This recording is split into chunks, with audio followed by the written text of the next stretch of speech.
यही छिंदवाड़ा की भूमि है जिसने रोलेट एक्ट, असहयोग आंदोलन, झंडा सत्याग्रह, जंगल सत्याग्रह, भारत छोड़ो आंदोलन और धनोरा का पराक्रम ऐसे कई सारे आंदोलनों से आजादी की लड़ाई को धार देने का काम किया था। वो छिंदवाड़ा की समग्र जनता को मैं प्रणाम करता हूं। मित्रों, हमारा छिंदवाड़ा क्षेत्र जनजाति भाइयों से भरा हुआ पड़ा है।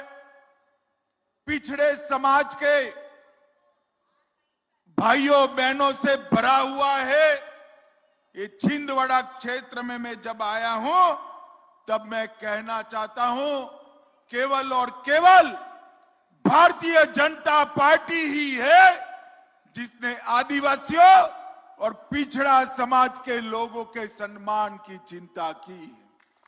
मित्रों, अभी नरेंद्र मोदी जी ने 15 नवंबर 2021 को भगवान बिरसा मुंडा की जयंती को जनजातीय गौरव दिवस के रूप में मनाकर देश भर के आदिवासी भाइयों का सम्मान करने का काम नरेंद्र मोदी जी ने किया है।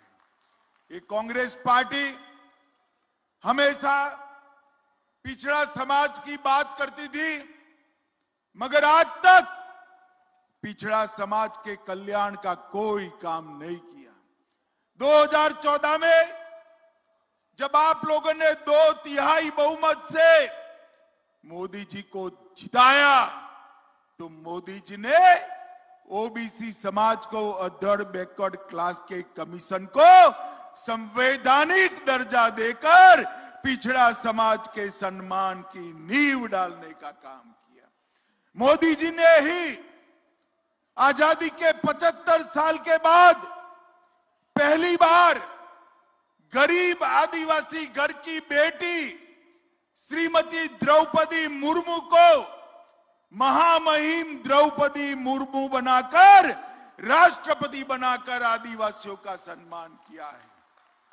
भाइयों बहनों, जनजातीय संग्रहालय बनाने की बात की और कई सारे जनजातियों के लिए फैसला करने का काम ये भारतीय जनता पार्टी की सरकार ने किया।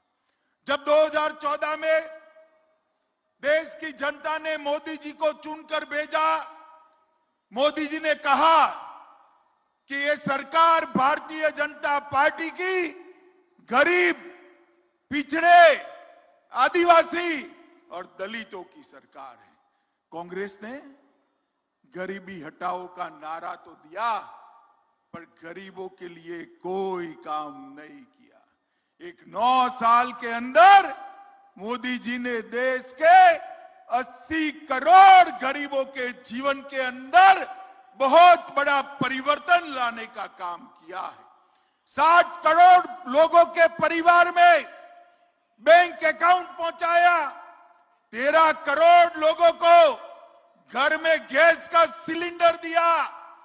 10 करोड़ गरीबों के घर में शौचालय पहुंचाया। 3 करोड़ लोगों को अपना स्वयं का घर देने का काम किया।